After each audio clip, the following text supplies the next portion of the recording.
Welcome to the Perfectly Sane Show, episode 689. I am Chris, as always, joined by Tony.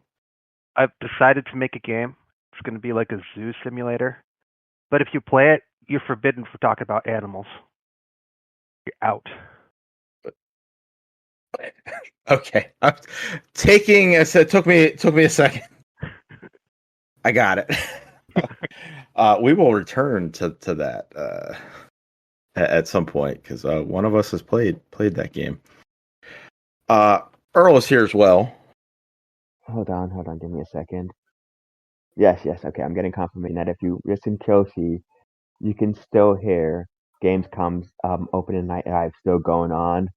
There's still some very disappointing announcements to make. Yes, okay, yeah, we're good. Yeah, we'll get to that as well. That's, I guess, the big news of the week. Though maybe it's not big. Like on paper it should have been, but. And Jeff is here as well. Hello. Once again, I have no idea what Tony is referring to. Yes. Well, I know, because you didn't even know that's like the history of this podcast. Yeah. Tony's talking about something, and Jeff's like, I have no idea what the fuck you go on some pretty niche alleyways. What's wild is I got what you were referring to. Jeff didn't know that game existed until yesterday. So, and now he's playing it. Now he owns it. So. I mean, it seems like a Jeff game. It really does. Yes. We will get to that briefly, but we've been spending some time on politics. We were talking about it right before we started recording. The Democratic National Convention in Chicago is currently ongoing. I believe you guys have watched some of it. I haven't seen any. So, where do we stand after three and a half days of the Democratic National Convention? Well, first off, I will just say this much, and I don't think it's the first one I've done it for, but it's too much time. I don't know why it's 4 nights. Both of them are 4 nights. I don't know why they need 4 nights. I think it's tradition at this point, because there was a point at which when you hold one of these conventions, like say it's the year 1900, like you go to a place, you're not traveling there for less than a week. No, and I get why that. These meetings are so long, and it's just been that way. And they just have never managed to change it back. Yes, because it does not need to be. Again, it's been fun, some great speeches, but 4 nights. The first 2 nights really were kind of like vibe.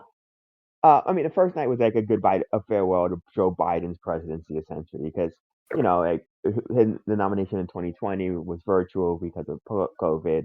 So okay, that's fair. Second night, fantastic speeches from the Obamas.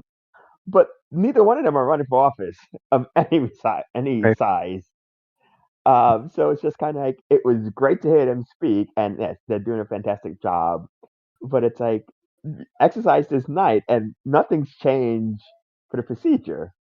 Because I think Tuesday might have been the actual roll call, which is also ceremonial because they did a virtual roll call at the start of August to officially nominate Kamala anyhow.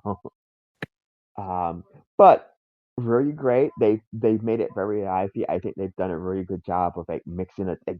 I think, again, I did not watch the RNC for a multitude of reasons, but I think, again, we're not impartial judges here. The Democrats just have a deeper bench of people who can actually speak without like lying constantly. Because like the Obamas were great, AOC was great, Clinton was good, Walz was good. Who else was there? Was a couple of people. Again, there's so many speeches that they all kind of go together. But again, really great speeches. They mix in entertainment. D.L. Hughley was on earlier tonight. There's a great speech from Joe Biden's daughter on Monday to introduce him. There was the football players from Walz. So they mix in the pageantry and stuff. The one thing I will say is, and not that they didn't have any young people, but almost everybody in like the primetime hours, which is like 9 to 11. Let's be honest, 9 to midnight most nights were kind of like Obama's, Clinton's, Biden's.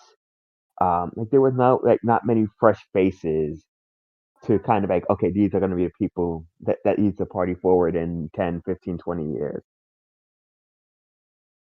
Yeah, but I guess that's kind of like the prime slot where you want the people who are going to draw the most eyeballs. You kind of like want a name that you've never heard before. I mean, these are not going to make you turn it on. I hate to break it to you, but these are the people. Like, it's going to be Kamala. I mean, hopefully, if she wins, you know what I mean. It's going to be. Yeah. We're looking at it basically, and I think I know what Earl's saying though, because like didn't. Who else is there? There's who? I don't know. Well, But like, didn't they give Obama a spot? Like AOC was in the primetime slot, and in my opinion, AOC is like. No, I know people would disagree with me, but AOC I think is a superstar, and I think she is going to be. I think she's going to be president one day.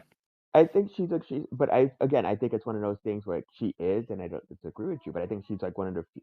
And again, that's part it. Of it, part of it, and also because I'm watching on YouTube, so YouTube doesn't really have that differential. You can kind of tell when prime time starts because they'll do something to transition to it.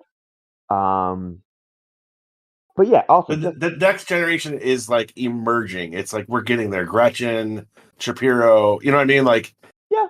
Then they're kind of like right outside the bubble time slot where you're putting like the big names of the past, to be fair to your point, both of them had primetime shots.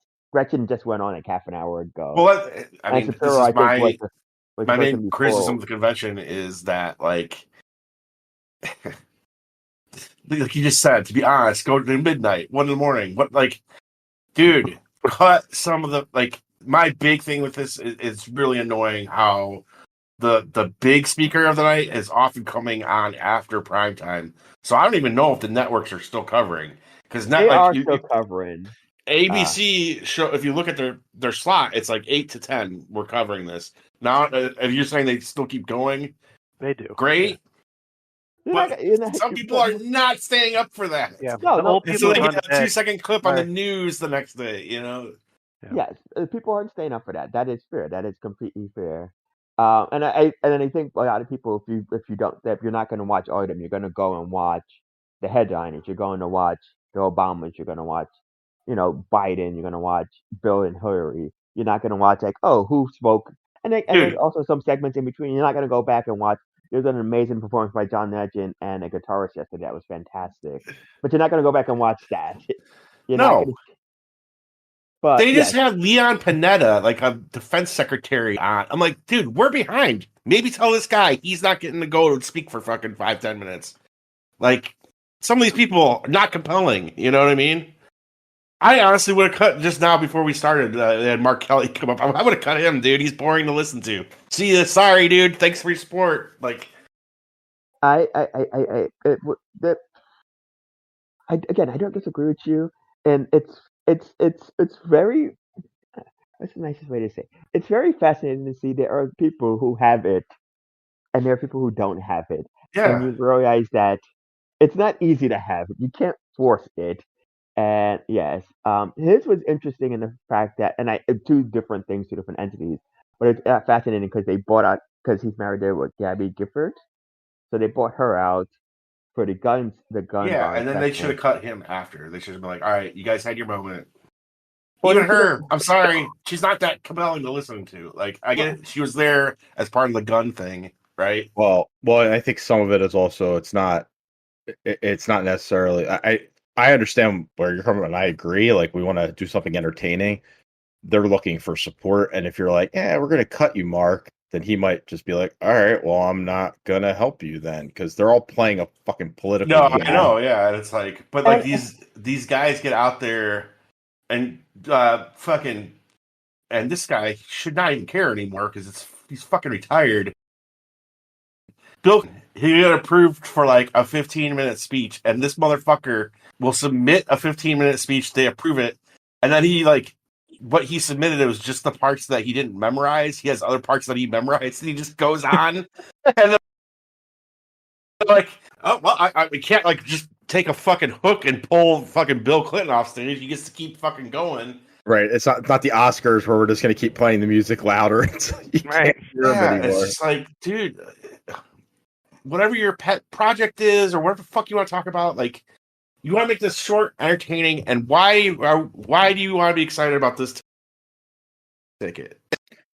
Has there been any washed up wrestlers ripping the shirt off?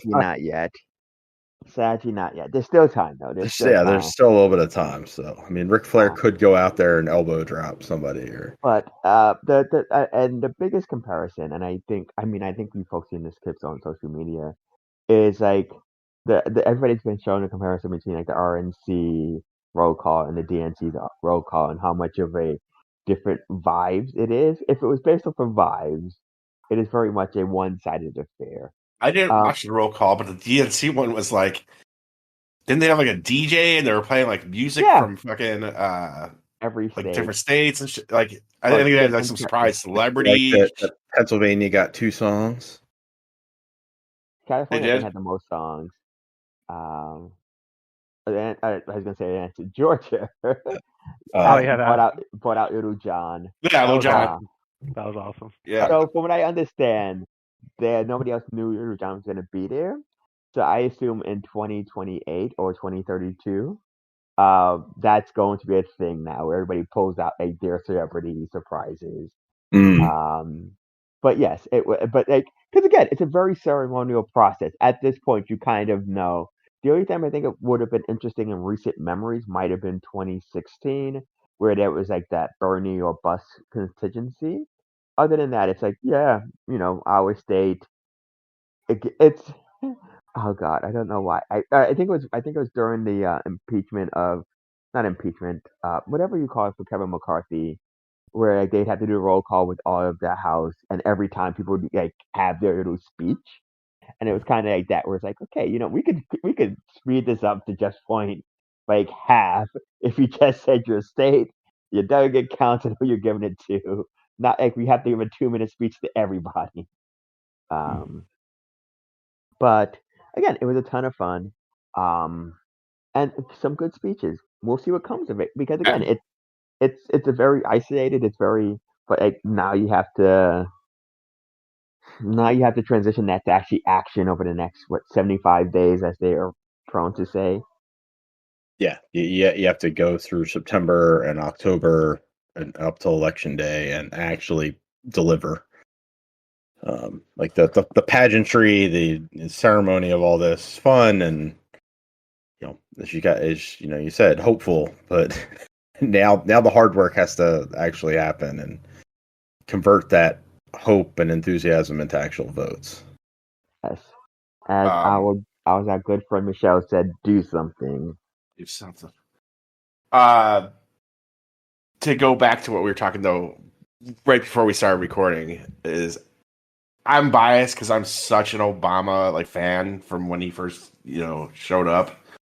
But like, I'm sorry, dude. No one's better than him. No one is better than him at fucking giving a speech or writing a speech. He kills it, dude. Like, I just sometimes I'll be like, oh, I love Walls, and I do love Walls. I think he's great. Or I look at Harris, I'm like, she's got some chops. You get Obama on the stage, I'm like, dude, I'm sorry, nobody can crush it more than him. And I know where you're gonna go, Earl. And I know everyone's been saying it. I've never seen it, dude. I've never seen it. I think Obama's as good as him. I don't, and I know that she's well liked, and people think she's even better than him. But I will say this: that her speech this week, you know what? She's better than I thought. But to me, she's on the level of those other people that are very talented, like someone like a Shapiro or whatever.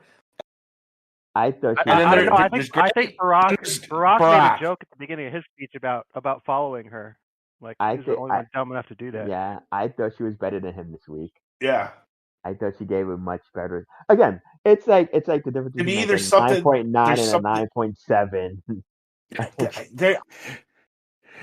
About her, but she did really blow me away this week. She her speech was really good and it was well delivered.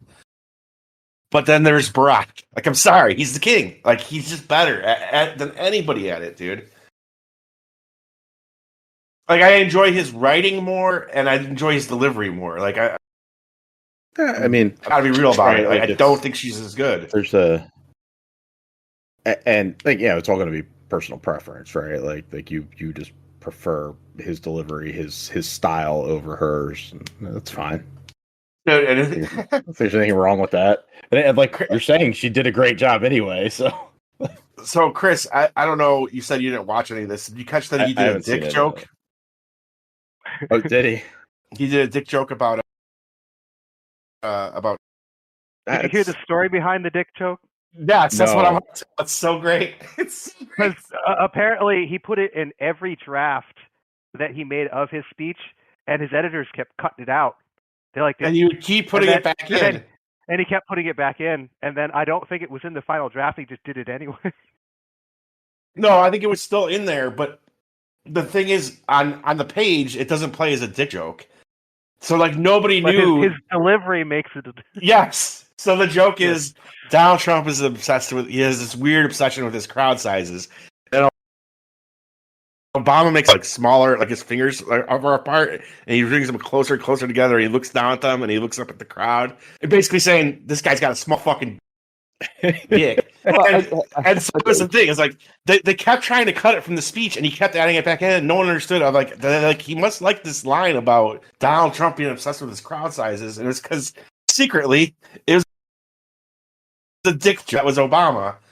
But it was pretty. I mean, dude, I was dying when that happened because it's just like you don't expect that from him. You know what I mean? Like, it's like holy shit. I think the reason it worked, I mean, aside from it obviously being a dick joke, is it also isn't a dick joke because part of, like you said, he's doing the hand. The hand thing was making fun of Trump, who does like people call him corny hands. Yeah. Yes, he speaks and he goes like huge, and so he was doing that. So he did it. Then he did it smaller, and then it was look down and look up without. He didn't, like, you know, there was comments about timing. Fucking gold, man. He didn't linger on it. He didn't say wink, wink. He just did that and he moved on.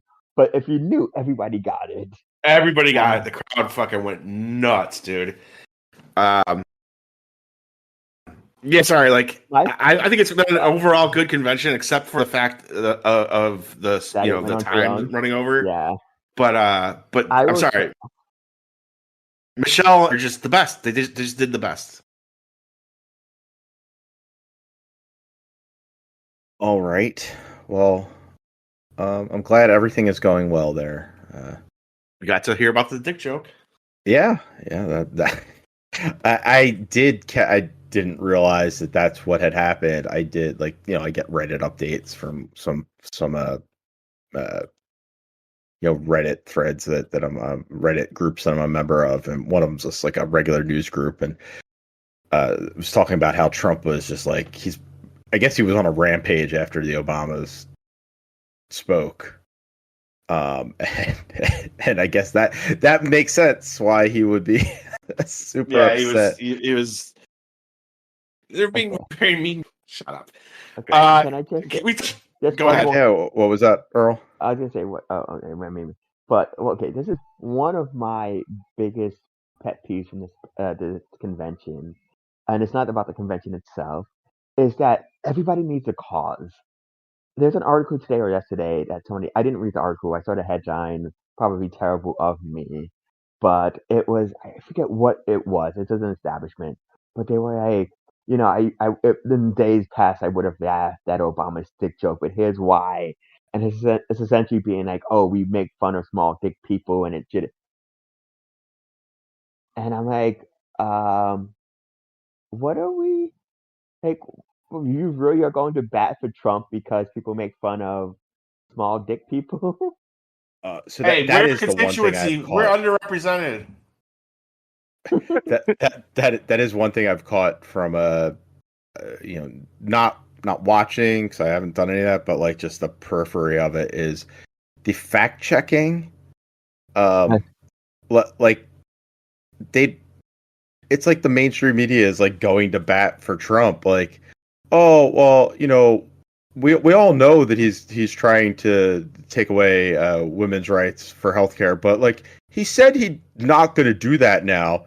He said it once, so we're going to mark this as They're maybe terrible refs. not fully true. Like, what are we doing? Like, they're so scared about being called biased, or and it just at some point it's like, dude, you can say what everyone see in front of their faces. Come on.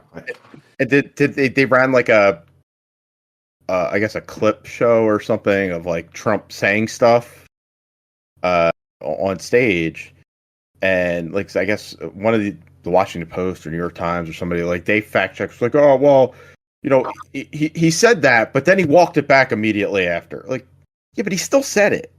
Yeah, like, it's still true that he said it. This shit's just super frustrating because it's like when Trump gets up on stage and says a bunch of bullshit, it's like, oh well, whatever. And then we get up there, Democrats get up and say stuff, and it's like, yeah, well, Trump's not going to do that though, with no evidence of that. But we believe that Trump isn't going to do that. My favorite was there was one where they were like, what was I think Hillary Clinton said writing love letter to dictators, and like, we don't know the context of the letters he sent to call them love letters be false. And literally he called them that. Somebody's like, no, he showed us some of them, and like literally people are like, here's the letters he wrote. I think it was in somebody's book. So like the next day, they're like, oh, we apologize because apparently it's that nonsense where there's two different standards where it's essentially being like you're grading two people. Let's say you're grading 17-year-olds. You're grading one as if they're in pre-K, and you're grading one as if they're doing a college level essay. For the same grade, like the same level, but there's two different standards for how you're rating them. Because like, yes, Trump will constantly, and it's like that we have to fact check them because we don't want to see him biased. And it's like, but now you're just being pedantic. Yeah, right. I wanted to touch on one more highlight before we moved on, which is at the end of last night, Walls got to do his speech, and they got to his family in the audience, and his like teenage son is so overcome with like pride for his dad that he's just bawling, dude. Like, straight up, like uncontrollably crying his eyes out and screaming, "That's my dad!" And I thought it was like a magic moment. I was just like, holy shit, this is like, once again, Tim Walz, his family, of course. That was a highlight for me. I thought it was beautiful last night, and the right wingers are like picking on the kid about it. And I guess apparently the kid has Tim Walz, like what Tim Walz does, and like his family, like he's like the nuclear family, right? Like, and he's a hunter, and he does all the shit that right wingers love. He is as American as apple pie. Yeah. And like they're picking on him because his fucking son loves him. It's just like, yeah, it's wow, stupid. Dude. Like that's not what dude, it's vice president. Like, I'm sorry, it's not like a fucking. Like, you look at the fucking Republican side, it's like, I don't think these people even eat dinner together ever. Like, no, they hate each other. Yeah, I mean, just a quick aside, and then we can actually talk about video games. Just for Jeffrey, I don't know if you're watching, but Kamia has taken the stage already, so they were on schedule for her time. Oh, that's good. What about Beyonce? What was that, Jeff? Did Beyonce go? No, I think they're going to end. They're going to end with some musical number or something, probably. Big party at the end. Okay. Bring Beyonce out. We'll see. Yep. You tell us, since you have it on, Earl, when that all goes down. Yeah, so video games and shit. Before we get into actually like the controllers and keyboards, I went and saw the Borderlands movie. Oh no! Why did you do that? Because I have A-list, so it's has the I have A-list. You have finally gotten to the point where you're like, I need to punish myself by going to the theater. What was that, Jeff? Time is fleeting. Yeah, right? I have 3 movies I can see a week. What was that? You could have died in North Carolina from the heat, and instead of living life. It's not the money cost. It's the time. Yes. No. Well, so I didn't hate it. It's not good, but I didn't hate it. And I think it would have been better served if it was it Twisted Metal? Is that was the TV show on Peacock, right? With Anthony Mackie. Yeah. Yeah.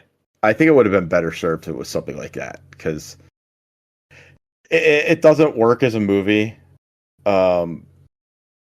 And you don't get like there's flashes of like the charm that Borderlands sometimes has. I think that charm wore off about halfway through Borderlands 2 for me.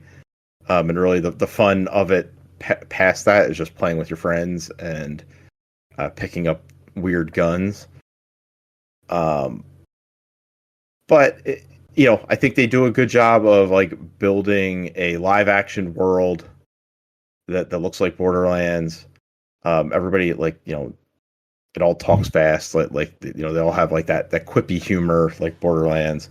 It's just not a very good movie, but it's also not the worst thing I've seen in theaters this year, and it's not the worst thing I've seen this year at all. And what's the worst thing you've seen? Yeah.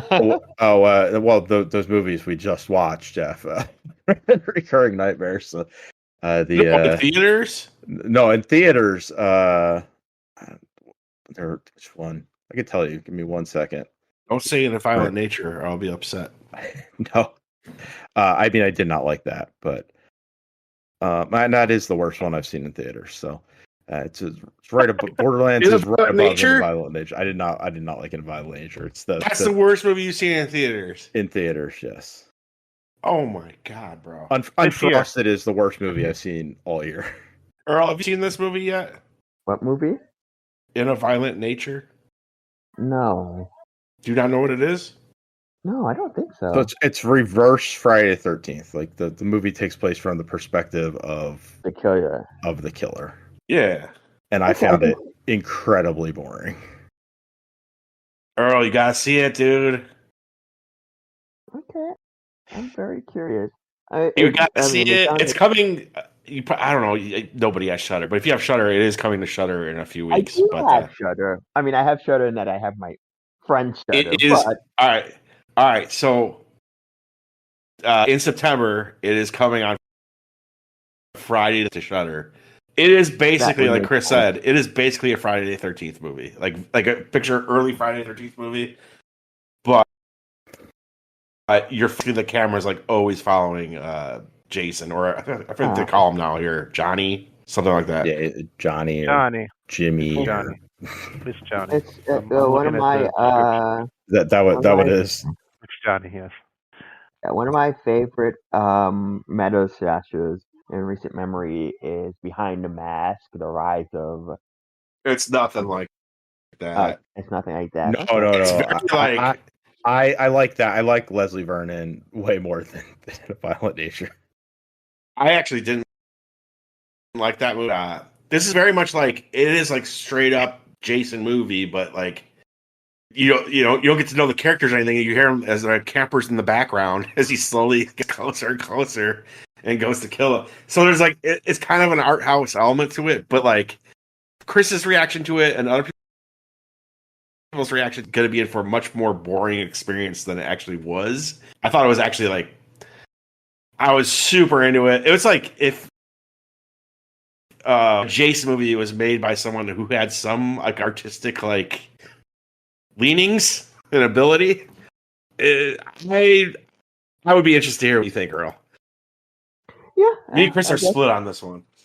Yeah, I will be. Well, I guess if it comes on Shudder next month, I would probably save it for spooky season. Yeah, you might as well wait the extra 2 weeks out and watch it in October. But additional to that, so while I was away, when I was in South Carolina, I watched Borderlands when I came home. But in South Carolina, I finished watching the Castlevania Netflix series. The first one, right? The first one, not Nocturne, which is the new one. So it's the one with Trevor Belmont, Cyphus, and Alucard. It's mostly like, I guess it's like Castlevania 3-ish is the time period for that. I think that series is really good for the first 2 seasons, and like then a quarter of the final 2 seasons I think are really good. I don't think the back to after they kill Dracula in season 2, it just loses it's kind a bit of hard. of Yeah.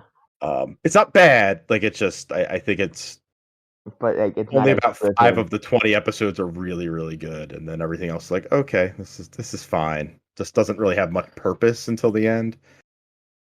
But yeah, that's really fun, and I'm looking forward to watching Nocturne, which is that's Richter Belmont and like that time period. So I still need to finish that that one. What's the one that was Jeff that was on TurboGrafx? Is that Rondo of Blood? I was gonna say Rondo of Blood, yeah. Which wasn't that like a variation of another one, or am I crazy? Am I thinking of Dracula X? Dracula X. Yeah.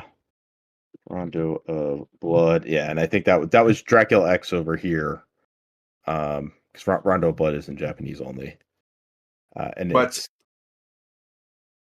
those are their own cast. That's not like it's not like Rondo of Blood is a Sega Genesis game that's been ported over to TurboGrafx. Like, no, it's Rondo of Blood is, it's its own thing, and then Dracula X is kind of the Super Nintendo version of that, but it's not like they changed some of the story, and it never came here, right? Like, right, yeah. Okay, all right. So Rondo of Blood was the original Castlevania game just for TurboGrafx. Yep. And I seem to remember liking it. I like TurboGrafx. Pretty good. Yeah. Nerd. Yeah. It was on the TG16 Mini. Yeah, I have it still hooked up. It's really cool. It's a really cool game, but that's the storyline is that. It's Richter from that game and follows that storyline. That just came out last year, I guess, and season 2 is coming soon. So, but very good. What I watched of the first Netflix series, and I'm assuming the second one will be good as well. So on to actual games. What have you guys been playing for the past 2 weeks? Well, just a quick aside. That's related to your previous point while it's in my head, because the Borderlands movie was a fantastic hit, one of the biggest. It's going to be in record books for sure. Yep.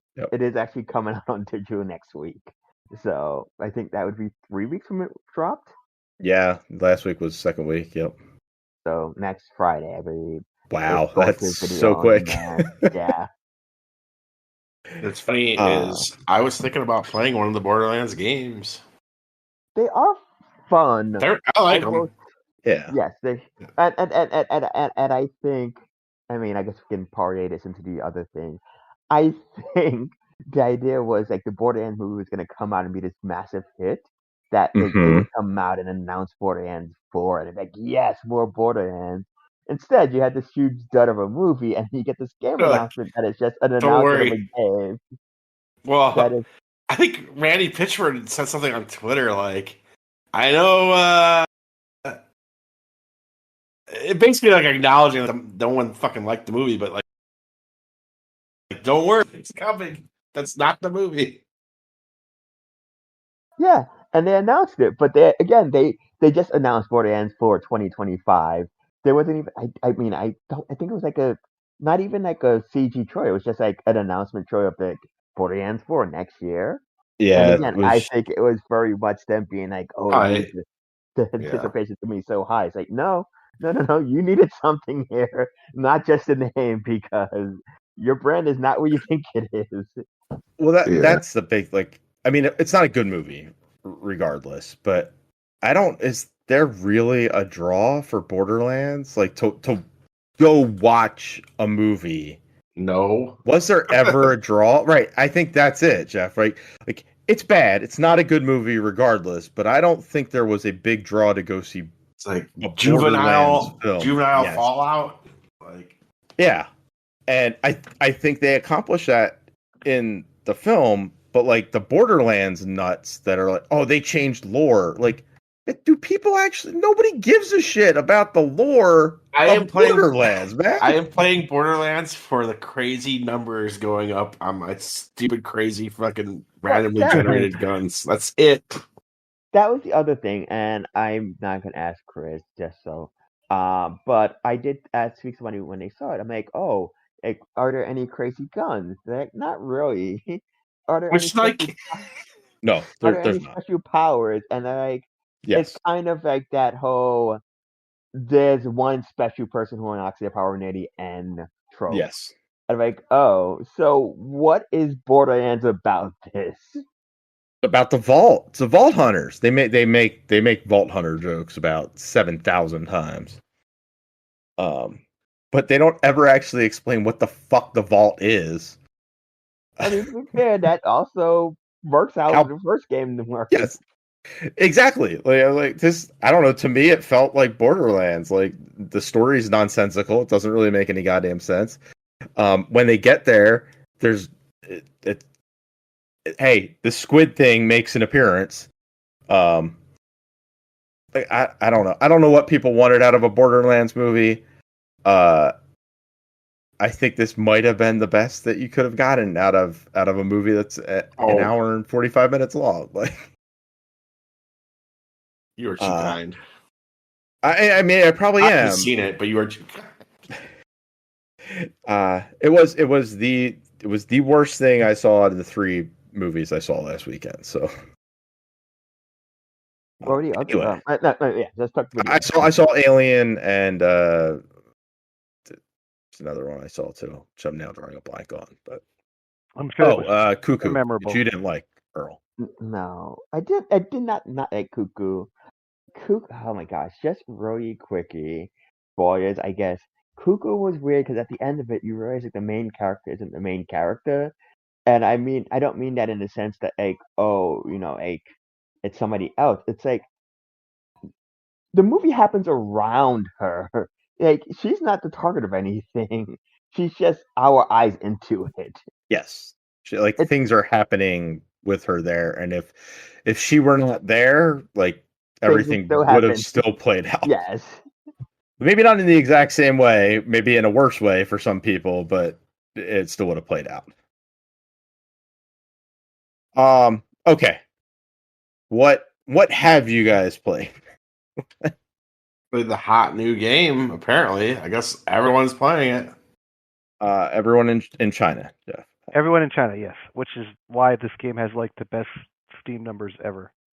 Yeah. So Jeff's played Black Myth Wukong, right? Am I saying that correctly? I'm not a cultural fucking close enough. Jeff, when you discuss this, try to avoid any references to feminist propaganda. So I guess it was a big deal in China because it's like a big Journey to the West adaptation. I don't know what that is, but anyways, they like it. I heard that they got a day off there. Is that true that they got a day off to play the game? Oh, I don't know. Maybe, probably not. Anyways, it's huge in China. Yeah, I'm not far into the game. I am like at the second boss, but very pretty, very nice graphics, and very like the reason I like a whim after like not hearing about it and like out of nowhere, like, oh, what's this? Oh, is I've been playing a lot of like From Software games lately, and I'm trying to keep that fix going. I need something new in my veins, and it look kind of like that, and it is. It is kind of like that so far. A lot of it is very reminiscent. You right click to target an enemy. I mean, every game does that now. What is different is that like probably one of the biggest differences so far is the placement of buttons where like your heavy attack or your basic your light attack is like X or square. It would be on PlayStation. Yep. Mm-hmm. I guess I should say square because it's not on Xbox. It's not an Xbox yet, right? yeah. Like some sort of technical issue. Yeah, your light attack. If you're playing on PC, it would be X. If you're using a standard Xbox controller. Yeah, your heavy attack is trying. A lot of it, the other controls are kind of similar though. Like circle is to dodge. There's little differences in the controls that, for whatever reason, I don't know why you would. What about the control it. scheme reminds you of the current political climate in China? I have no. You're asking the wrong person that one. We'll probably get to that when you're done talking about it. Yeah, I know. I heard there's all sorts of weird things about it, but it overall kind of like, and actually because like some reviews were like, this is more like God of War. I was talking to Sean, I first clip of it, you're like, oh, that looks like a Souls-like game.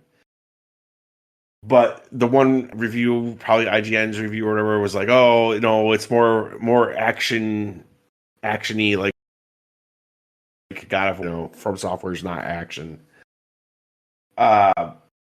I mean, there's a they're both action games. There is a different style of action, right? I agree 100%. Our friend Sean told me that he like completely ignored it because he assumed it would play like Ninja Gaiden. I haven't played Ninja Gaiden in like a long ass time, like since it came out, and I was like, oh boy, I can't do this. Before what I remember of Ninja Gaiden, it felt like I was just like mashing buttons like crazy. And you're trying to do combos, and maybe yes. That's correct. Yeah, this is not like that. It's very much like Dark Souls-ish or Elden Ring-ish. Like I'm going around, and you could actually charge your heavy attack, which I think you could do in most of the most games. Most character action games, you can charge a heavy attack. I'm charging my heavy attack, knocking guys out in one hit. It doesn't feel like that, like frenetic, like frantic action. Right? It's like it feels pretty deliberate to me. Okay. And again, I played about maybe an hour in. I'm having a good time. I guess where it differentiates, like, things I would want to point out to people who have not played it yet, who are familiar with From Software games. What I think is interesting is like you still have bonfires. It's like basically like a shrine, but you don't have to like get to a shrine to level up. If you are out there and you're on a path somewhere and you're fighting and you get enough souls or whatever, they actually convert that experience point that you can spend. So whether you live or die, that experience point stays on you. And once you get that experience point from building up enough souls, you can spend it right away. Like you don't have to go, like, most Dark Souls, like you have to go to the bonfire to go level up. Here you could level up out in the field, and you're never going to lose that. Like, I don't think when you die you lose anything. Like you don't use, you have like both money and the experience, and none of it goes away when you die. So I'm currently at the second boss, and I'm having trouble. I've like died against them a couple times, but as I'm going towards them again, I'm kind of grinding, and so I'm like, I know eventually I'm going to get over that hill and get them. Other than that, like again, I'm not far enough in to say much else so far. Okay. Except that when you level up, there's a skill tree. Like you go and do different things. Obviously, like just focus on your core stats, or you could. There's another part of the skill tree where you could like do different stances. which are like getting moves for the combat, which is maybe where it leans more into like the God of War or action, like more action element. Which maybe I haven't gotten to that yet. I think what else. Oh, and I guess the other thing I would say is that like it's clearly taking a lot of cues from software, but there is, I'd say, more cutscene. Like the cutscenes are not egregious to the point where they're annoying me, but like there is more cutscenes and like story and like trying to set up what is going on here. Mm-hmm. I don't get it because one, I don't give a fuck, and two, I feel like maybe if you the myth that they're telling a little bit, you know what I mean? Like, I'm sure like clearly you're an expert in. Yeah. So I'm sure like people that are more familiar with this are like it's probably hitting the right notes or whatever. But all I know is I'm a fucking monkey man running around fucking shit up. I guess the other thing is like, yes, there's a skill tree, and I'm sure obviously that means you could build yourself out the way you want. But I guess like it's one thing that's a little bit of a drawback for me because it's one thing I don't like about some From Software games is that you're not choosing. There's no different classes to begin with, and I don't know how different the builds can get. I have a suspicion it's more like something like Bloodborne, where it's like it's a very, or Sekiro, where it's like a very specific type of thing you're doing.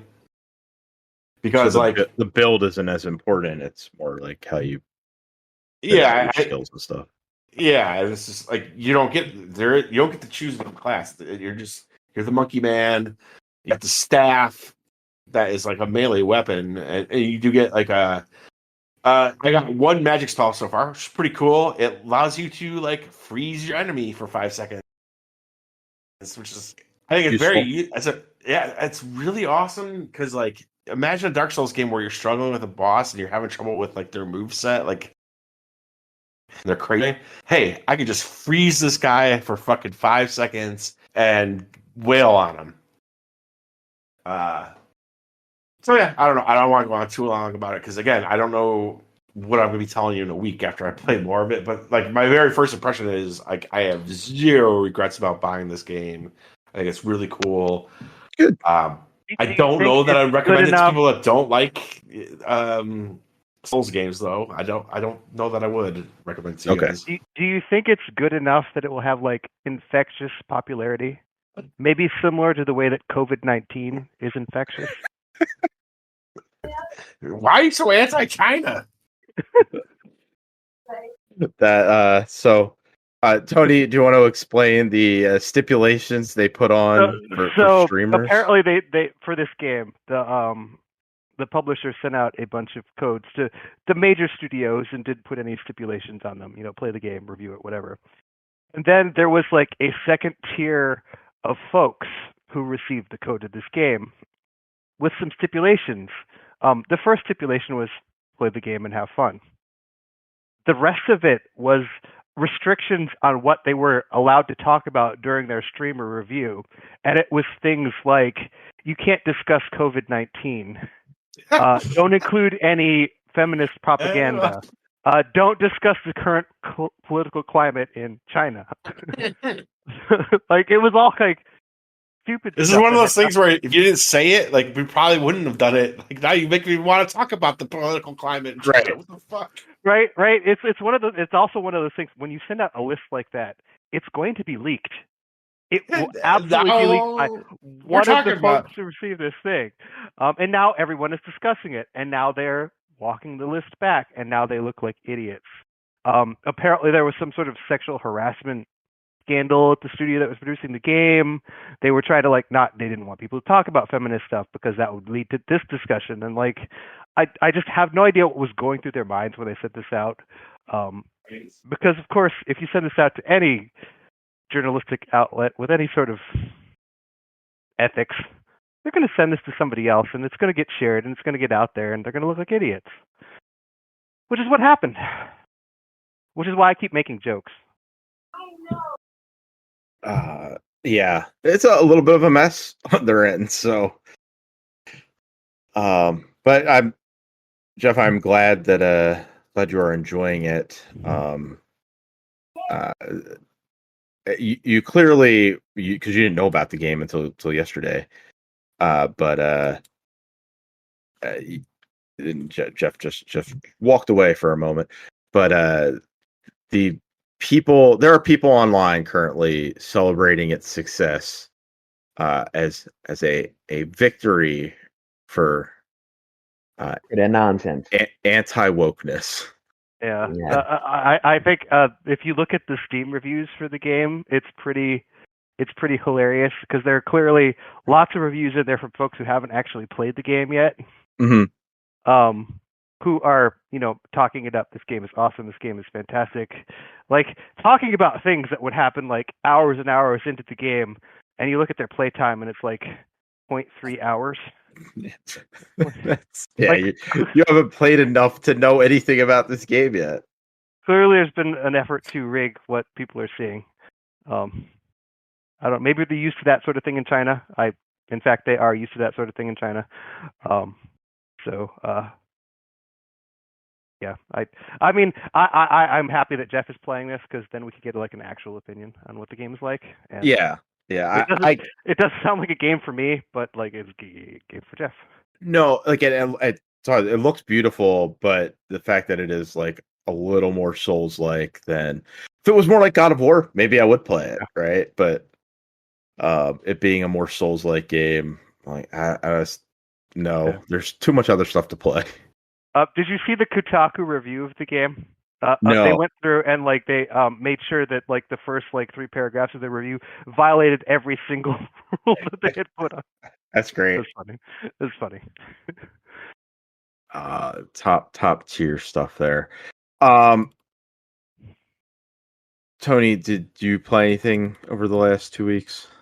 I played a ton of Witcher 3, which I've discussed on this podcast innumerable times, so I'm not going to bring that up again. I did want to talk a little bit about Sins of a Solar Empire 2, which I haven't, like, there's a bunch of tutorials of the game. I haven't made it through the tutorials. The game looks beautiful, like absolutely beautiful. If you like have space battles, you have like a 360-degree view of it. Like you can spin the camera around. There's a mode where you can like turn off the user interface and like see the battles occurring in space, like in 3 dimensions, which you don't normally see in any game. And it looks super awesome. That's neat. But I'm not far enough into the game to have an actual opinion yet. Okay. But the thing I wanted to bring up was that the game launched on Steam a week and a half ago. Mm-hmm. The game launched on the Epic Store something like 3 months ago, like fully launched. Okay, so it was just like an early access on only on the Epic Store, like not early access group, but it was full game. So no, the game was not finished. So when they originally put the game on the Epic Store, Stardock, the publisher, had all this like early access stuff on there. Apparently, they had gotten Epic to fund development of the game. Mm-hmm. But as part of the agreement, they had to remove all of that early access stuff from the Epic Store. So the game has been available on the Epic Store for months, unfinished. They've still been working on the game. Mm-hmm. And like there are all these awful user reviews of this game that is clearly not ready for prime time, but was only on the Epic Store so they could get their funding to develop the game. Huh. I'm on because I like Stardock's games. I played a bunch of them. I like the Sims games. I like Galactic Civilizations. Like it's the Political Machine is like they have other games, so I'm on their listserv. They hadn't promoted this game at all until the game actually launched on Steam a week and a half ago as a completed game. And they're like, here it is. It's out now. Yep. That's all that happened. They took Epic's money to fund their game development and walked away. Wow. That's crazy that like Epic didn't lock it in more solidly. Yes, it's a very, very weird way of having done that. because like Epic has done Alan Wake 2. I don't think that's on Steam yet, and that's because the Epic funded through Remedy. They paid for some of that there, but yeah. So you would think that they would have signed some sort of agreement with Stardock to do the same thing here. Like, all right, Sins of a Solar Empire 2 is an Epic exclusive for the next year or whatever. But 3 months, that's crazy, and that was just kind of like an early access release, but not early access. But not. We're gonna pretend like it was done. It's out here. The other cool thing about the game that I didn't mention, so it's a real-time strategy game in space. The planets move. Okay. So like they rotate around. They rotate around on an axis. So like, you could have this route into the there are these routes that you can use to fly your ships between planets. Right. They switch. So like, you could have this planet that can attack this other planet, and then suddenly it can't anymore because the two have moved further apart, and now they can't reach each other, or there's something in between. That's kind of neat. Yeah, I've never had that in a game before where the map was literally changing as you were playing on it. Like, I mean, I guess like it happens, right? Like we rotate around the sun, and sometimes we're closer to Mars than other times. Like it's one of those things. Like once you start thinking about like our solar system and where the planets are at any one time, like they may be really close. They could be on opposite sides of the sun. Like they're not static. Yeah. And I played lots of space strategy games, and in none of them did the planets actually move. No, because I'm sure that the behind the scenes math that you would have to do, and then to actually make it happen is nuts. Yeah, part of the UI is this thing where you can like see like the next hour into the future to see where stuff will be. Just to kind of see how the celestial map plays out. That's neat. That's really cool. You could like have a fleet stationed on this place. Mm-hmm. It's just sitting there until it moves into a certain point where now it can attack this place that was undefended because you couldn't get there before. You start thinking about those kind of things. That's a neat like addition to the strategy of probably an already intricate strategy game. Yeah. Cool. Jeff, are you back? Yeah. Well, let's see. Earl, have you played anything this past week? I think we talked about this briefly when it was announced. Nintendo announced Emio the Smiling Man, the new visual novel adventure game in the Famicom Detective Series game franchise. Yes, and then last week they came out that they're doing a demo, and the demo is going to be, I think, they're releasing the first 3 chapters. So yesterday they released the prologue in chapter 1, Tuesday I should say, and I think today chapter 2, and then next week is chapter 3, and then your progress will carry over to the final game. So I've been curious about these games since the original 2 were remade for the Switch. So I'm like, oh, there's a demo. Let me try this out. Good thing I tried out the demo because I'm awful at these games. So it's a visual novel adventure game with very investigation. If you play it like an Ace Attorney, you kind of play a similar game where you go around to an environment and you tend to it tends to be like static images of people talking. And you have certain prompts. You have like, ask, investigate, call, talk, think, take. Yeah.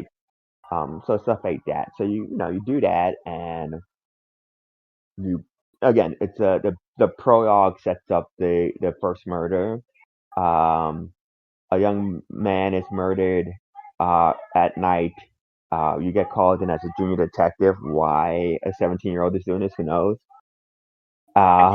Very, very junior. Yes. So you do that and everything. And I just realized I'm really bad at these games because a lot of times they're obtuse in a way that I don't think.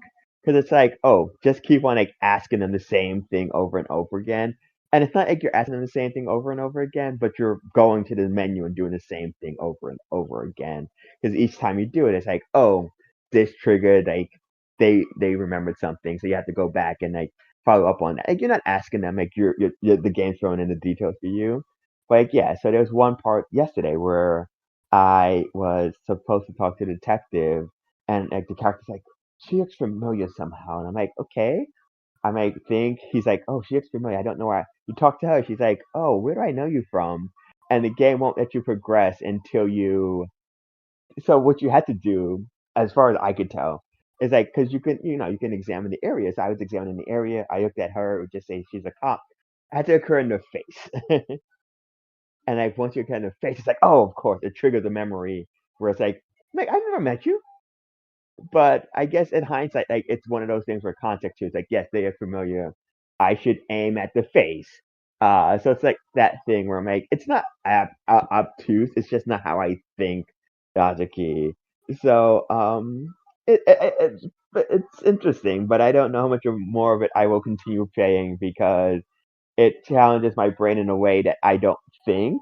And maybe that should be good for me to try, but I don't know if I want to invest money and feeling dumber than I am. Well, that's unfortunate. I will also say, the game is.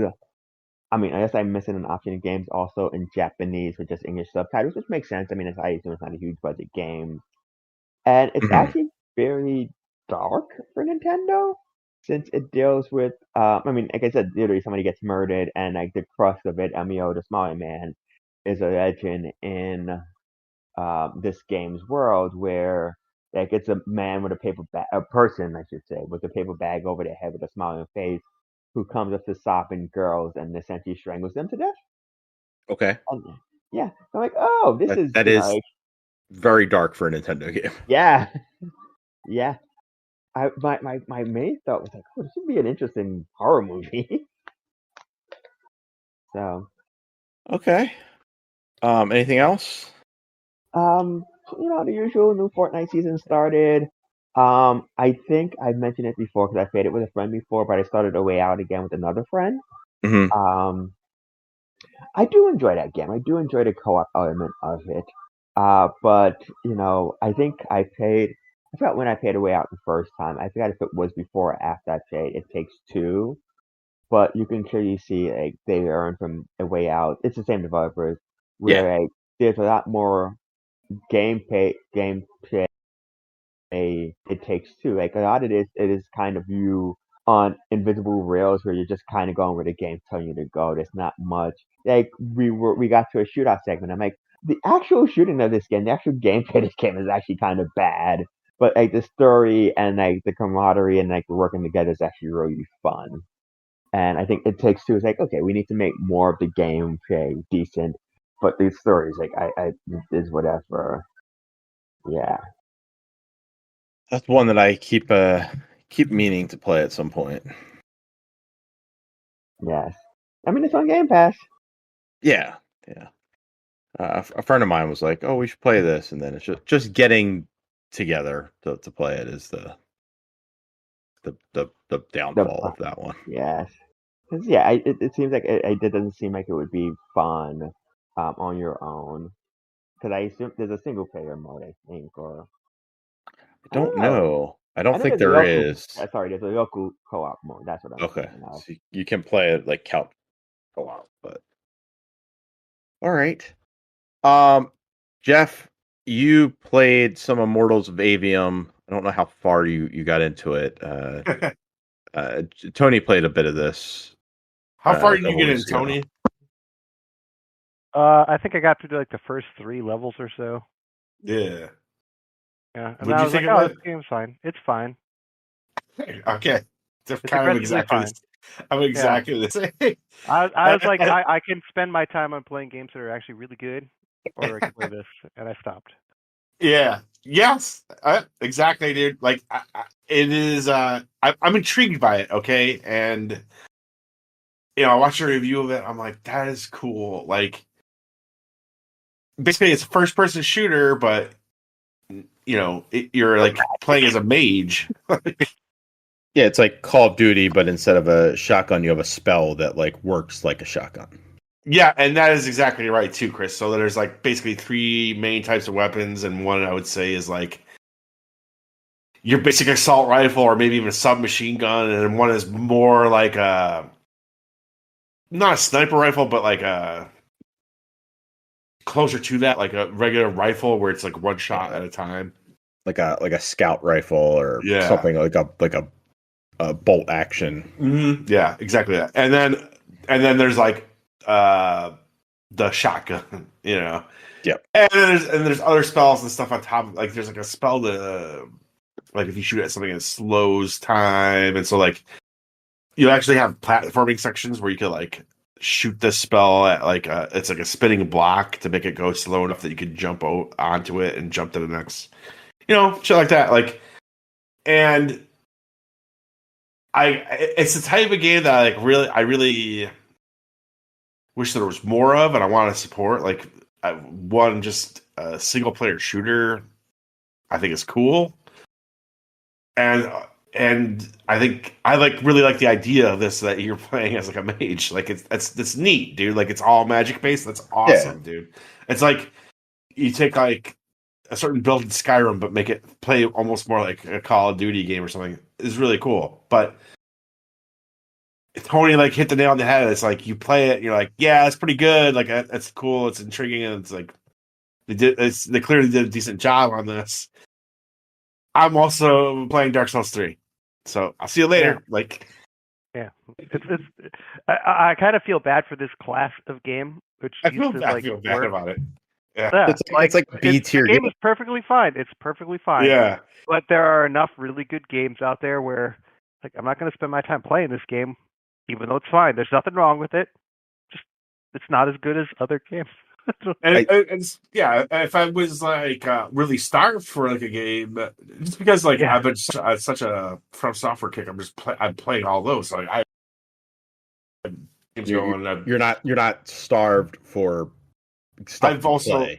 I've also bought games, and the Xbox sale. Like, I bought Blasphemous about, and yeah, so I'm just like, this is cool. Like, I was intrigued by it enough to download it and playing it. I was like, this seems good. Like, this seems like a game I would like. So I'm not saying it's bad in any way, but as in the same way as Tony, it's like, well, like the other games I'm playing are like drawing me to them more, just because they're like some of the best games ever made. So it is what it is. It seems interesting though. Like, I would definitely recommend it. Like, if that sounds cool to you, like, you should check it out. Like, it's on Game Pass also. So I downloaded it tonight because Tony had said he thought it was okay as well, and you started out very negative because like it takes like an hour to get moving, right? Oh, like, yes.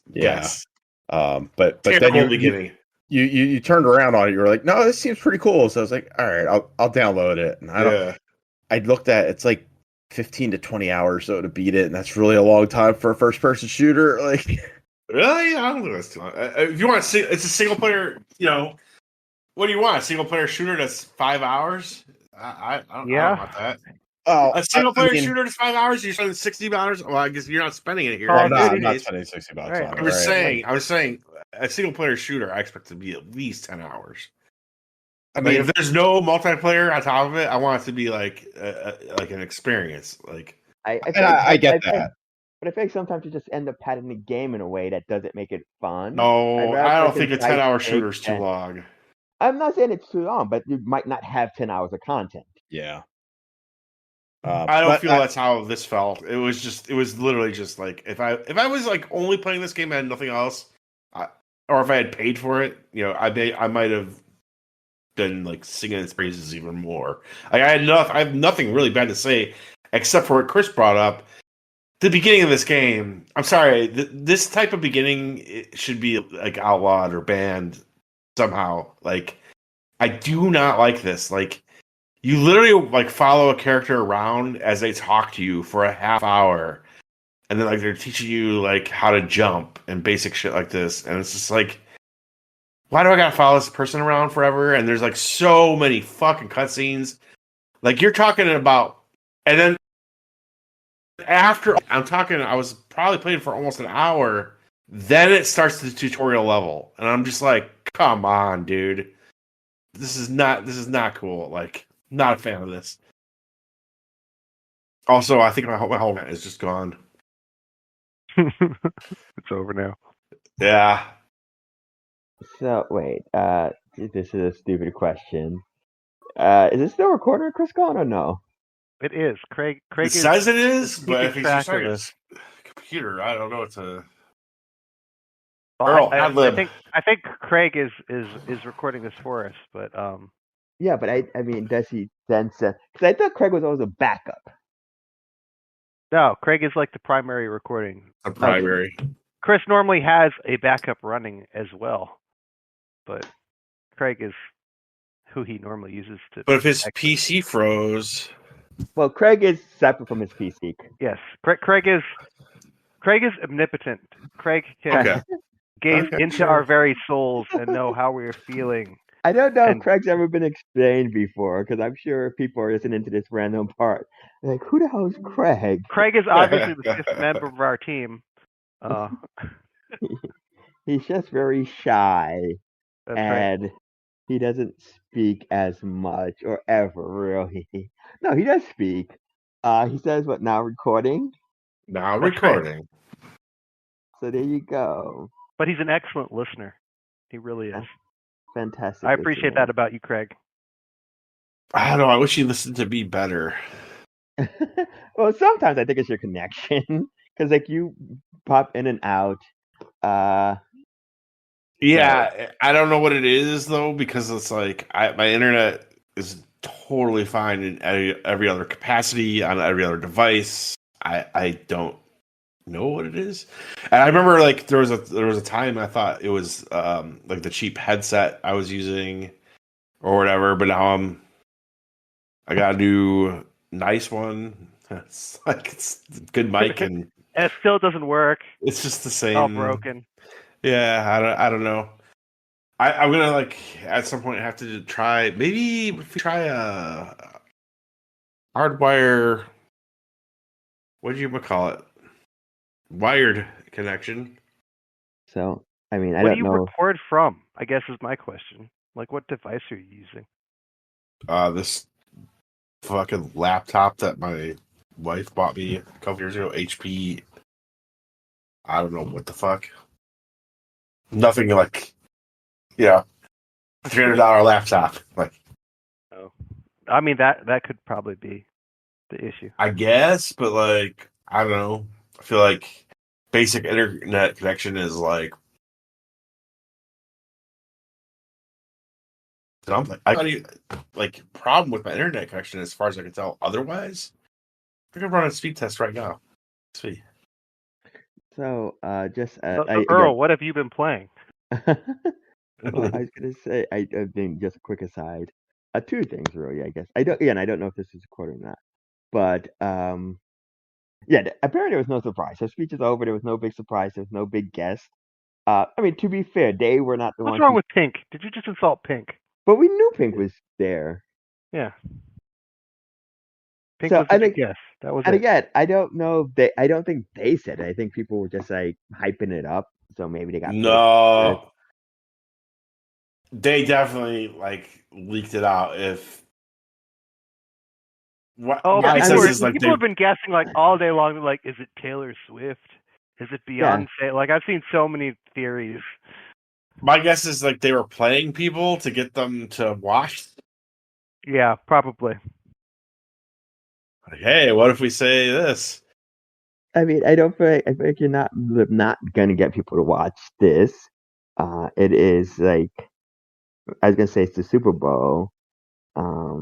Yeah, you hype up, there's a big surprise, you know. And all the kids put on their Halloween masks at 9 p.m. for the big giveaway. The other thing I was going to say. And then they all die. Just to circle back. I mean, I guess you I was going to say Journey to the West is like the basis for so many random things that you probably know some of it. Because it was the original basis of Dragon Ball. Enslaved. I've never seen Journey to the West. Enslaved, Journey to the West was the other one I was thinking of.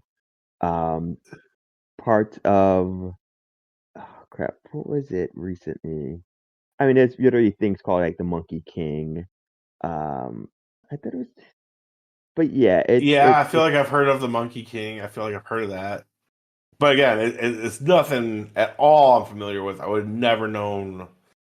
Into the Badlands, I guess. I don't know if you've seen that TV show. Really good TV show. No, I have not. What is that? Is it animated or? It's a live action show. It's on AMC. Probably it was on during the peak of The Walking Dead, so probably got overshadowed by that. I think it was Into the Badlands? Yeah, no, I've never heard of that. Yeah. Really good. I would recommend checking it out. I think hey, what's up? I don't know. My PC crashed and now Discord isn't loading on it. So that's fine. No. Oh. Yeah, you sound different now. I have another headset and I'm on my phone. Fortunately, Craig is still recording, so that's good. Yeah, we spent a lot of time while you were gone complimenting Craig for his efforts. We very like what is it called when you're like delaying for time when a live show goes vamping. Oh. Awry. Yeah, we were vamping like a motherfucker. We were vamping great. Where were we? I assume we finished Immortals of Aveum. We did. Okay. I think we're about to get to Earl and what he's been playing. I think that. No, I talked about Emio. Yeah. Oh, never mind. So it was you. My stuff. So yeah, I speaking of games that are just fine. Played a little bit of Far Cry 5. Yep, that very definition of fine. Yeah, fine. It's perfectly fine. Because I do some of the challenges on True Achievements, I needed to get achievements in 9 games I had previously played, but had started before the month of August. So that was one that was sitting there and only had a couple achievements in. So I was like, oh, I'll play this, and it seems kind of fitting, being as the political climate we're in.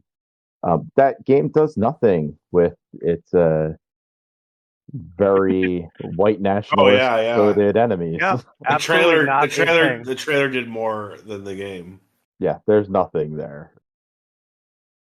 But that game is perfectly fine. Like, I think Far Cry scratches an itch that I have not played in a while. So yeah, I can see that.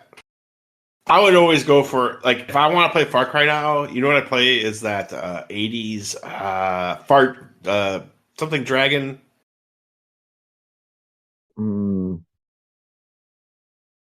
Blood Dragon. Blood Dragon, whatever. It was the DLC for Fallout 3. Yeah. And it's like 5 hours long. What was that, Earl? I think it was Far Cry. Oh, yeah. That, you said Fallout 3. Oh, that's Far Cry, Far Cry 3, Blood Dragon. Yes. Oh, I said Fallout 3. Yeah, that's what I'm saying. Oh, my bad. Is you know what I was saying? No, I didn't know Fallout had something. I mean, I would have been down for that. But yes, I think that retro. I feel like that's a vibe that should come back. But I guess we're over 80s nostalgia now. It's all 90s nostalgia now. I'm not. I mean, you may not be, but we're aging out. Like, they need to start getting. No, and was that Chris saying now 90s nostalgia? Like, that is what's happening is 90s. And I'm totally like, 90s were my actual heyday. Like, that was when I was like in high school. You know what I mean? Yeah. But to me, like, since that time and even now, the 80s, there's something about the 80s that I'll never get sick of. Like, there's something different about the 80s. Like, maybe it's because I was like a really little kid during that time, but like that aesthetic to me will always be better than the 90s, even though the 90s is where most of my fond memories of being a kid are. Blood Dragon captures that vibe very well, Jeff. Yeah. Did they? I think Michael Biehn might be the voice actor in it. Dude from Terminator. Yeah, and it has that Terminator kind of look to it, but also like a trashy, like straight to video. Like, I wish sci-fi look. If they came out with a full Far Cry that was that would get me back into Far Cry. Honestly, dude. And Tony, did you play some of 6? Well, it wasn't Mexico, but like the Latin America one. Did you play some of that? I did. Yeah. Again, fine. Yeah, I think that's what I've come to the conclusion with this. Is like those games are fine. Yeah, they're all the same. It's the same game in a different. Yeah, it felt fresh to me with like when I played Part 3. Yeah, that was the last one that was new. The rest have all been identical. I think me and Fozzie pushed for that to be Game of the Year that year, and like honestly, I probably wouldn't still choose that, but that's when it felt fresh, and it has not felt fresh since. That's over a decade ago. Well, the previous 2 Far Cries before 3 were completely different types of games. Yes, yeah. And 3 is the one that hit like that, which is probably why you're like, "Hey, this is awesome! It's fresh." And Ubisoft has been like, "That's what it is. That's what Far Cry is now."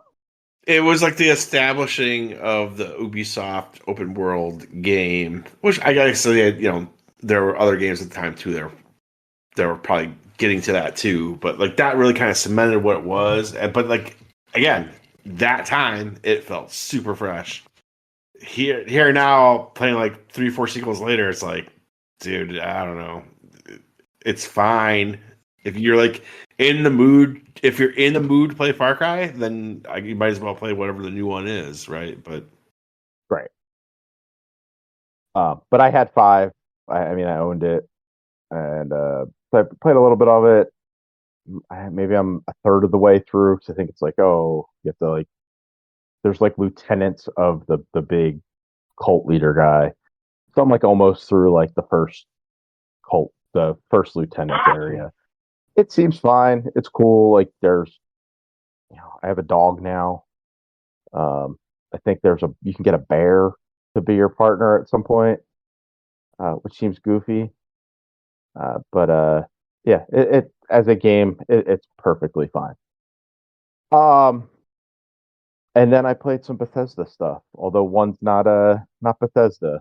But Tony tried Fallout London a couple weeks ago, and they've updated it since you tried it, Tony.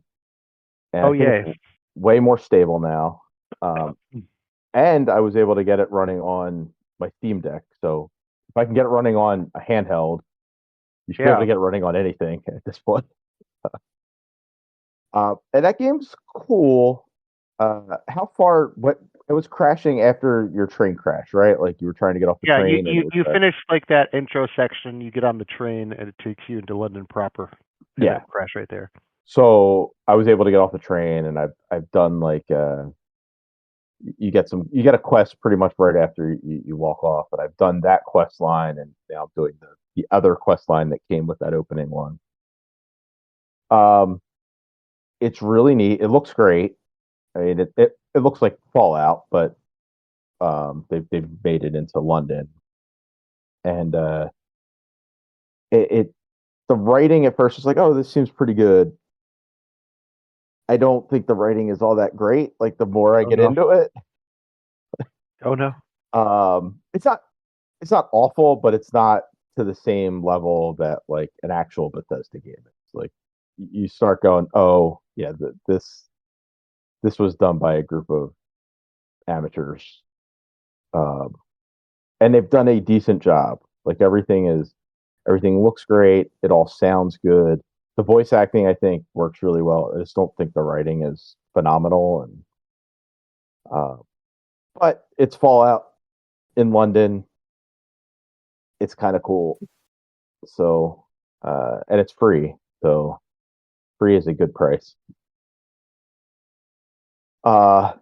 And finally, the moon buggy has come to Starfield. Yay! You can drive the moon buggy in Starfield, although you have to buy the moon buggy with in-game currency.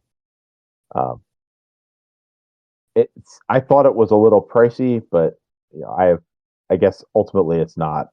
I had about like 500,000 credits in my stash, and the moon buggy cost 25,000.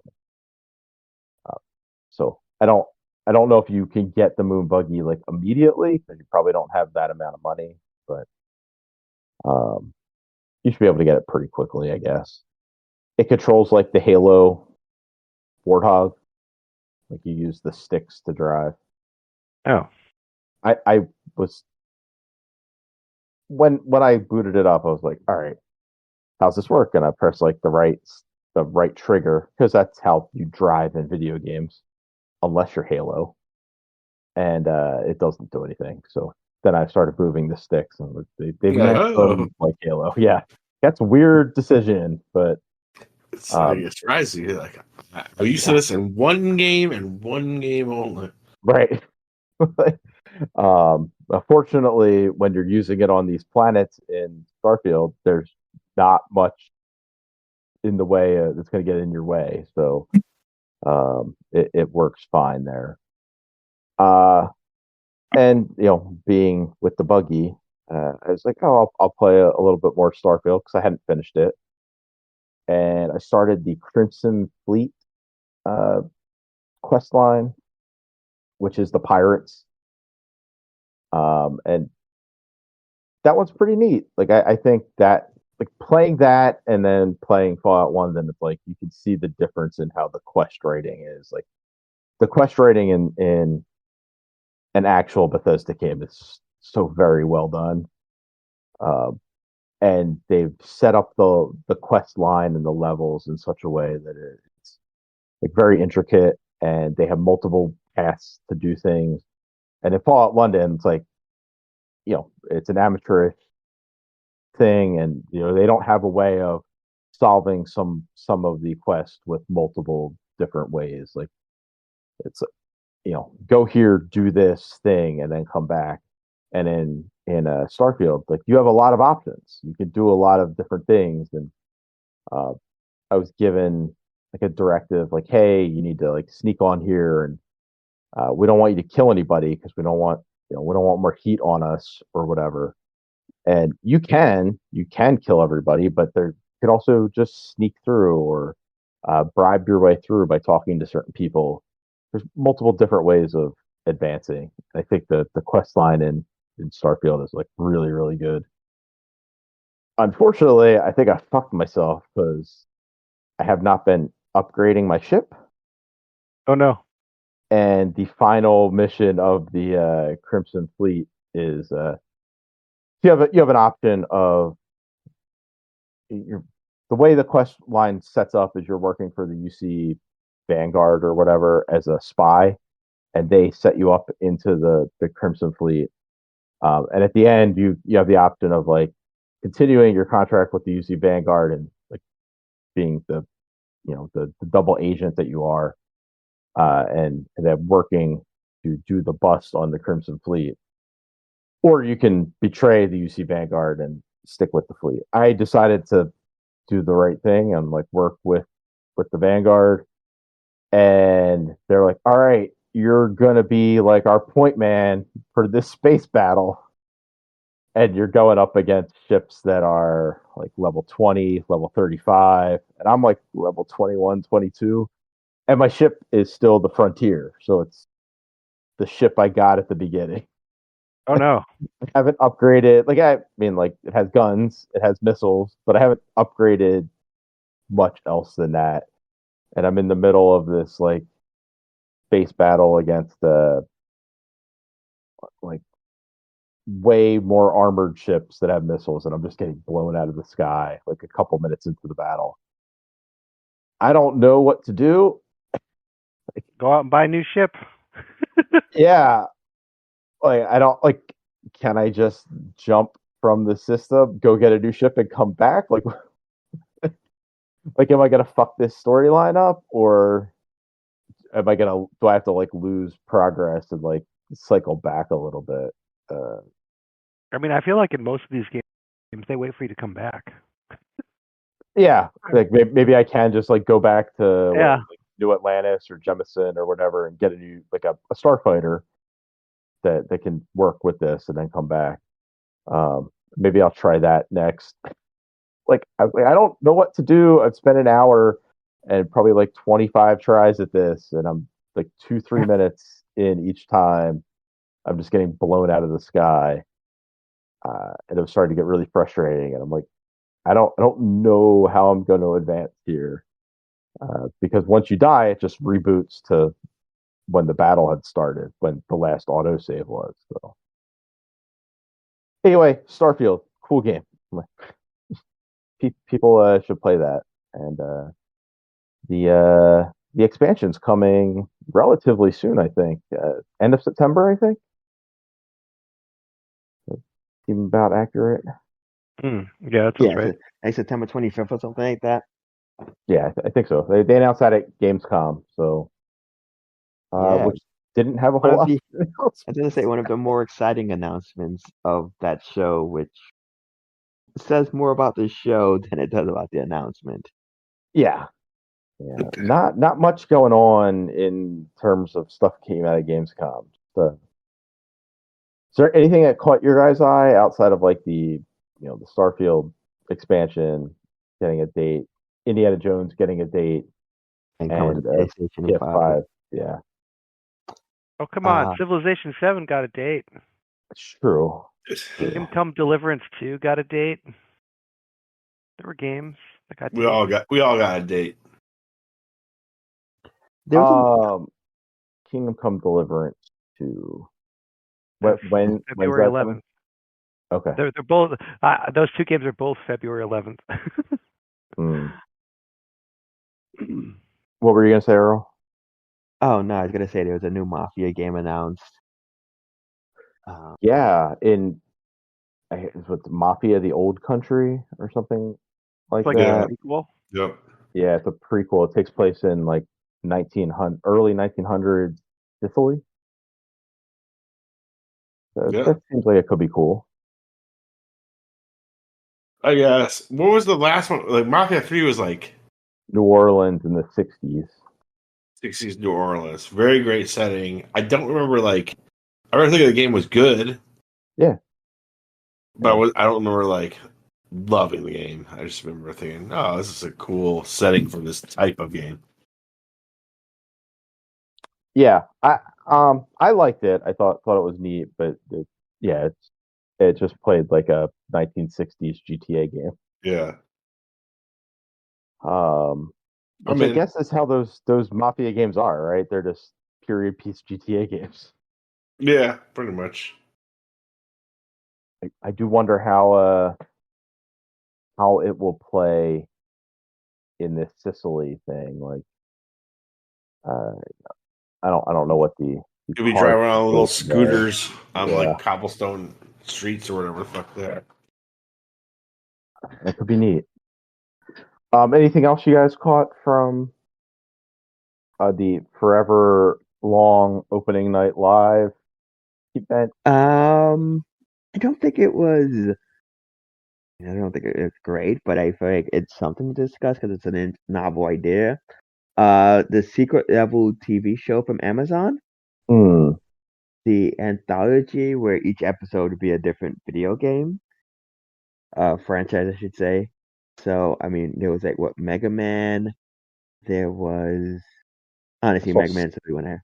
I saw Sifu. Yeah, Sifu, which just was, I assume, the companies involved because that's a very odd game to pick. Yeah. Pac-Man, I think was yes, Pac-Man. Armored Core, Crosser, looking at a video game. Honor of Kings. Okay, at some point, this is just New World Ardium. The Outer Worlds 2. Yeah, God of War and Ghost of Tsushima are there too. It's an odd mixture of video games. Yeah. But I assume I know it's an anthology series. You said that, but is there like a? I mean, I guess it's technically it's not there's no overarching storyline, right? It's just going to be like an animation thing that takes place in that world. Yeah, I think they're one-off. I assume Okay. essentially they're all going to be like pilots for potential TV shows. Okay, that could be neat. I mean, some weird options for stuff to become a TV show, but okay. Yeah, but that. But I feel like that was needed to be discussed. Concord, as in like the that, game that just launched on PlayStation. Again, I feel like out of these choices, like I assume the studio had to be involved, and I also imagine it's going to be very, I don't want to say AI driven, but yeah, because some of these games again are just coming out or something for them to have an animated, even if it's half an hour. It's not like you can animate something in like a month or two. Right. I don't even know what Honor of Kings is. Yeah. Genshin Impact is coming to Xbox. Oh yeah, that seems neat. Yeah. And that's out next month, so I'm excited to check that out. My big qualm with it was it does co-op weird. Well, it doesn't do co-op. It's one of those things where like you don't. I mean, I guess you can team up with people and have them have characters, but like the progress. I mean, they probably fixed it by then, but the progress I remember on PlayStation was that it was tied to the person who was hosting the game. So like you'd all have to either all do it at the same time constantly, or always just have whoever's furthest back host. But yeah, I'm intrigued by that, and it's tying in with the new expansion. I think that's out this week. Okay. Goat Simulator remake. Yeah, it's not. It was 2 hours, and the only positive I could really think about was it was during work hours. So I'm like, oh, at least I still had work to keep me company. So it really was background noise, and I'm like, oh, like sometimes, like I think we've all done it before. We put something on at work, and it's like, oh, something really catches your eyes, and you pay attention to it. I'm like, yeah, there really wasn't anything this time around. There's like one or two games from like Filtopia where I'm like, oh, this looks interesting. I won't remember it in like a month, but it looks interesting, and yeah. Just wait till tomorrow where they show off Squirrel with the gun. I am interested in that game. The game looks Tony is all in on Squirrel with a gun.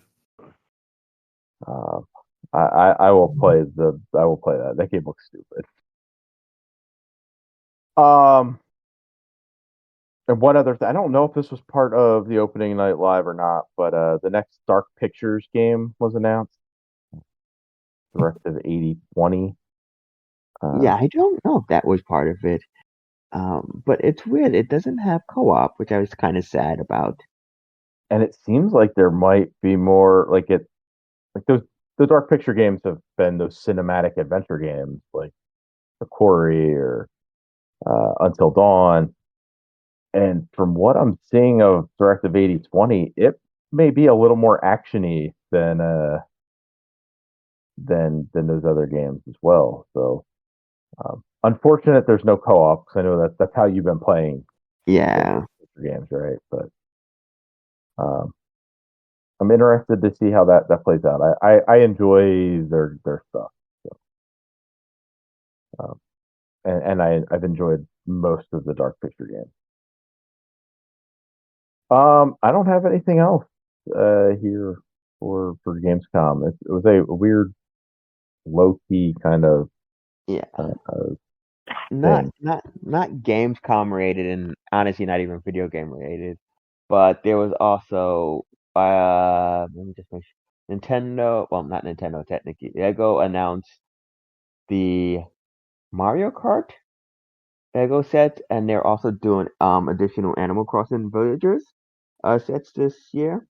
So I assume at this point, it's been a couple years, it's been a ton of sets, that they're both probably printing money for the companies. Yeah. I did not know there was a Lego Mario Kart set. That seems neat. Yeah. Are they individual, like, or is it like, is it a big set that comes with all the different carts? I think they're individual sets. Yeah. Okay. So yeah, $14.99 for the Yoshi bike. So anywhere between $15 and $40, it seems. And then there is the Grand Prix set, which is the bigger. It's like probably the mouthpiece, like the start of a race. That's $80. But looks like, yeah, they are individually selling them. Legos aren't cheap, guys. I don't know if you guys know not that. even a little. They're expensive. All right. Well, I guess that's it for us for this week, and we won't be back next week. I will be away again. I'm assuming you guys won't record while I'm not here. So. You never know. You never know. Probably not, but you never know. I mean, I will leave it open for you guys. You can always call on Craig and then just send me the link. But Craig's a great man. Really is. Here, he held it together. I am very impressed that, I didn't think Craig would fall off when my computer crashed, but I'm glad to see that he stuck around. Thanks, Craig. Thank you, Craig, and for all you do. There'll be a new classic episode up next Wednesday. Been putting them up on the Wednesdays, so I think we'll be coming up on episode 4. I don't know if you guys have listened to any of them. I've listened to the part of the first one. I can't listen to myself. They're I don't find them like hard to listen to. It's just listening to how we did the show back then is wild. Like, for as much as I think sometimes we just we just kind of bullshit our way through the show every week, it's way more structured than it was when we started. Well, it's funny that you say that though, because like I first episode, and the first episode sounded like just the most normal episode of any podcast ever. Really? Like, yeah, like the first 10 minutes of it. Anyways, I was just like me, you, Tony, Fozzie, we all just kind of sound like very, very fucking normal. I sounded way more sober than I expected. Because I remember some of our early episodes, like, I think these episodes, Jesus Christ, those early episodes, I'd go fucking all out, dude. And Fozzie, too. Like, I remember Fozzie be getting, like, his fucking eye elevator. And do you remember what episode that was, Chris? No, I do remember that there was one episode where he was at a party and he's trying to podcast with us, but he was at a party. I didn't realize that. Yeah. That's amazing. But yeah, I have not listened to anything beyond this. I don't like listening to myself, and I was super worried about, like, I don't know, I mean, like, making like homophobic or racist or I don't know what jokes, because it was fucking what, and we all just kind of sounded normal. Yeah, we all kind of sounded like pretty normal, like surprising, because I know it for sure. But like, yeah, I was like, yeah, all right, good. I'm fine with that. I don't want to hear any more, because it's one of those things, like, I could leave you a voicemail and I don't want to hear it, because like I don't want to hear my voice. I hate it. Yeah. I mean, I have, like, I don't have to edit these because they've already been edited. So I'm just taking the original edited piece and just making a video of it and then republishing it to Spotify or Apple or Amazon. So I don't have to listen to the whole thing, but to like kind of give a summary of what we talked about, I normally listen to the first 20 minutes or so. And doing episode 3 this past week, I see this weird, like, in the waveform, like, everything just compresses. And I'm like, what the hell is this? Like, why did we lose audio here? And we did breaks in the middle of the show. Like, I don't know what happened. I don't know if maybe we lost internet connection or something, but we have a break in the middle of the show. It's so weird. But we don't do that anymore. The way I introduced the show was completely different. Like, I think Earl, you asked like where how did it come about? Like, good night, Jeff. I don't know. Was it in there? Was it in there in episode one? It's not in the beginning, and I how I do it now. Like, welcome to the Perfectly Sane Show episode. This, I'm Chris, as always, joined by Tony. That wasn't at the beginning. Like, I'm like interested to see where things that I just feel have always been part of the show. That intro, I feel like has been there since forever. Yeah, it kind of feels. To be saying goodbye, I remember like started at some point. You're like, or say good night, Jeff. Say good night. Like. Yeah. That came later. I'm interested to see where those things happen. Yeah, it was really weird. Like, I think I've always, we've always done it virtually, except for like one or two times where we were together. But I've always pictured us like around a table. So Tony's in my head to my right, so that's kind of how I went around. And it's always been that way. Like Jeff, you're on my left. Earl, you're across from me, and Tony's on my right. Just to, like, visually give me like how we can introduce it. And that was how it was before. Like, Tony's on my right, Fozzie's across from me, Jeff on my left. But that wasn't how I kind of like introduced it. Like, I think we always introduced you last, Jeff. But you're passing the blunt the wrong way, man. Yeah, you gotta go. Yeah, it should go clockwise. It should go clockwise. It's. I'll be interested just to see where like things that we always do on the show, happen. Also, where we start, like, because for a long, Fozzie was on the show for quite a long time, and for a good portion of it, it was like the Fozzie's mom era. Oh yeah. Oh my God, Fozzie's mom. Fozzie's mom. Yeah. So I'm like, Earl's like, what the hell are you guys talking about? But one of the running jokes was we would just talk about Fozzie's mom all the time. For whatever reason. It's just 2000s humor. If someone wants to fuck Fozzie's mom, I don't know. I don't think it ever got sexual. It was always like stupid things. I thought Fozzie's mom was she was supposed to be like Stifler's mom type of situation. Am I wrong on this? I don't know. I'll be interested to find out. Fozzie, I'm sorry to say. So yeah, more classic episodes coming. I am finding it enjoyable. Just hearing the games we were playing, and also Tony sounds way younger. Yeah, very, very much. I was way younger. I mean, we all I think all of our voices sound a little different, but like Tony sounds like a kid that like he is like heading to college. Oh, you weren't. You were older than that at the time. But like you really did sound like it. I was like, wow. I was surprised by your voice. So, just fascinating stuff. I'm enjoying that whole experience of revisiting it and seeing how we did things. But so catch another one of those next Wednesday, and then no episode from us next week. I will be off celebrating my birthday, and then another classic episode, and then we'll be back early September. So, Jeff, say goodnight. I don't know where this came from, but good night.